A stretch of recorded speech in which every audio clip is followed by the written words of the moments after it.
So we all know Smash Bros, the classic fighting game where some of the best characters fight it out. It is placed as one of the most important games of all time, not only for its characters, but its way about revolutionizing the genre we know and love today. However, how about the other games? In this series, we're going to go through the many platform fighting games not named Smash Bros and see how good they are. And we will do that by giving each game a grade and see where it ranks. In today's video, we're going to dive back into 2003. It had many events like...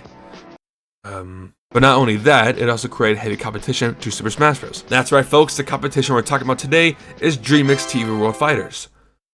What the fuck is this game? Dreammix TV World Fighters was made by Hudson, Konami, and Takada. And as part of this game, characters from their studios were featured here as well. There are a total of 17 characters in this game. Alright, we got Bomberman, Simon Belmont, Solid Snake, Optimus Prime, Megatron, Tyson Grain, what the fuck? And for those characters, we have, Microman? Okay, I tried to search up who Microman was, and all I got was a short Mexican wrestler. If you are wondering why you haven't heard of this game before, well, Timmy, there are two great reasons for that. Number one, it's a Japan exclusive.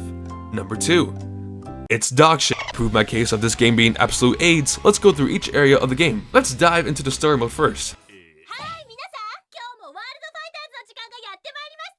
To understand what's going on in the story mode, I'm gonna go through my best friend in the world, Wikipedia. It starts off with these two characters hosting a show called World Fighters. The first character is Mujo from the Bomberman series, and the second character is Haruna. I have no idea where she is from, and honestly I don't care. Anyways, apparently the World Fighters show right now has been doing poorly in ratings, so they invite characters from different worlds to fight each other to the death. Also, while they're explaining this, Haruna just beats up Mujo for no reason at all.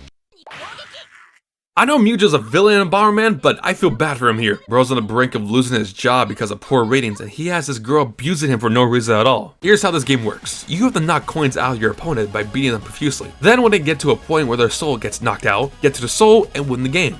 Japan. The entire story mode is basically just classic mode from Smash Bros. The thing for Smash Bros is they have gameplay that can help the mode, including multiple modes like break the targets or racing to the finish. As for this game, it just sucks. Insert random fight here, rinse and repeat. And let me discuss the gameplay of this game.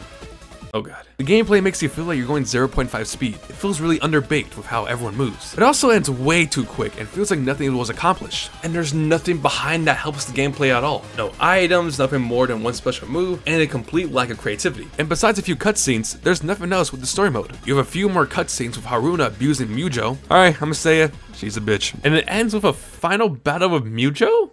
What? Why am I fighting Mujo? Let me fight her instead. She is the one that forced him to do this battle anyway. The final battle is mediocre at best. And at the end, Mujo just dies? Haruna is on the inside ruining the entire show, and she literally just killed someone against his will. I'm gonna miss you, Mujo. Now let's go into more detail about these characters and see how they function. There are many notable names here, and you might be wondering, what are their movesets? Let me first start off with Snake. Snake in Smash Bros has a variety of moves to pick from, and he's fun to use. In this game, however, he has a solid one special move, and that is a C4. He has your basic attack and a throw. He's boring. Like for Optimus Prime, he has a basic attack and he turns into a truck for his only special move, which is kind of cool, but that isn't the point. Bomberman, basic attack and a bomb. Simon Belmont has a whip as his basic attack and he throws across for his special move. Microman, basic attack and turns big for his special move. The same thing applies to Tyson Granger. However, I will give credit to Megatron. The only special attack he has is turning into a fucking handgun. In reality, there is nothing special with most of these characters. It rather feels more of a disgrace to these characters. We've seen great movesets with Simon and Snake and Smash Bros, but here, literally nothing. So in this next section, I'm gonna go through the rest of the roster, but with a different approach. I'm not gonna only talk about the character, but I'm also gonna talk about the game they originate from, and go into more detail about the history of that game. Let's use this as an example. Power Pro, from the game Power Pro, a Japanese baseball game that has collaborated with the MLB in the past. They also came out with a game not too long ago on the Nintendo Switch at a really expensive price. Next is Twinbee from Twinbee, an old Japanese IP that had many games in the 80s and 90s. It's one of those scrolling shooter games that you've probably seen in the arcade before. They also have created anime OVAs and mangas with this series as well. And low-key, I would be lying to you if I didn't say I found myself watching a Twinbee OVA. I just found myself at peace while watching some 90s animes. But not when I watch you. No, absolutely not. No, absolutely not. And especially not you. Up next is, The Moai statues from Eastern Island? The Moai statues? The Moai statue? So this is basically their joke character, I guess? Well, that's what I think. This is how I feel when people ask for a character like Sandbag in Smash Bros. Technically, the Moai statue is a video game character. The statue is an enemy from the game Gradius. That game was created by Konami, so I'm assuming they use that as a reason for this to be in the game. I mean, screw it! Put the thinking statue, or all the presidents on Mount Rushmore. That would low-key go crazy, actually. Now, the next character is actually pretty interesting because this character is not a video game character. It's a doll from a brand called Licha-chan. Think of it as Japan's Barbie. Not as successful as Barbie, but popular in Japan. The brand started in 1967 and has sold millions. There's a lot of variations with these dolls, ranging from a princess to a... Oh? The Licha-chan brand also has an anime, but unlike Twin Bee, this anime has 52 episodes along with it. They still sell these dolls, but it seems like it's mostly just online or in many stores in Japan.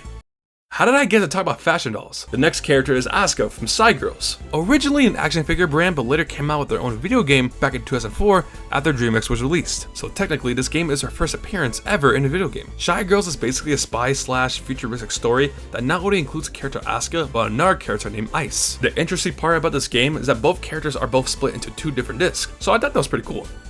Also, Side Girls apparently sucked. Up next is Momotaro, from the Momotaro Densetsu series, and also from another series called Momotaro Densetsu. Yes, I know, I was confused as well. So the main game is Momotaro Densetsu. It's a very simple JRPG from the Famicom, nothing too special about it. As for Momotaro Densetsu, it's completely different. It's a Monopoly-esque game where your main goal is to basically become the wealthiest man in the end, and to do that, you go and buy properties while having to face competition through enemies and entrepreneurs.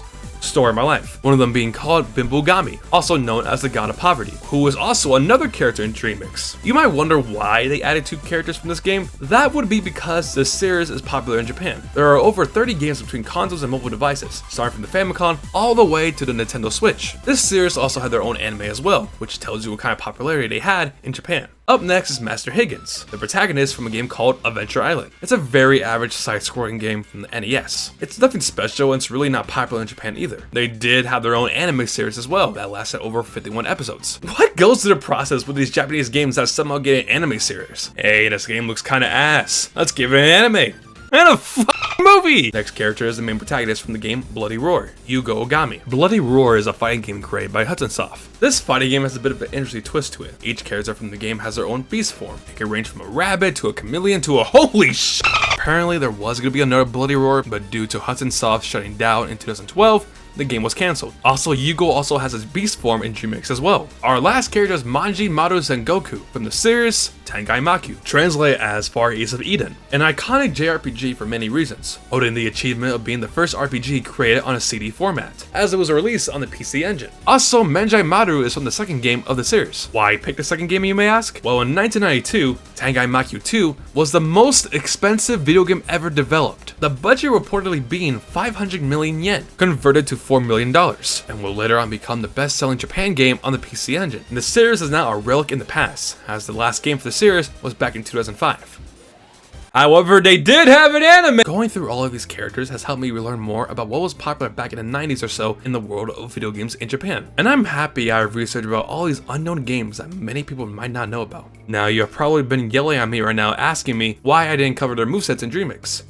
Because they suck! Nothing here is valuable about each series. Most of them have only one special attack, literally only one to give, and nothing about it is fun at all. I feel stuck in a puddle of glue while trying to move with these characters. And the stages?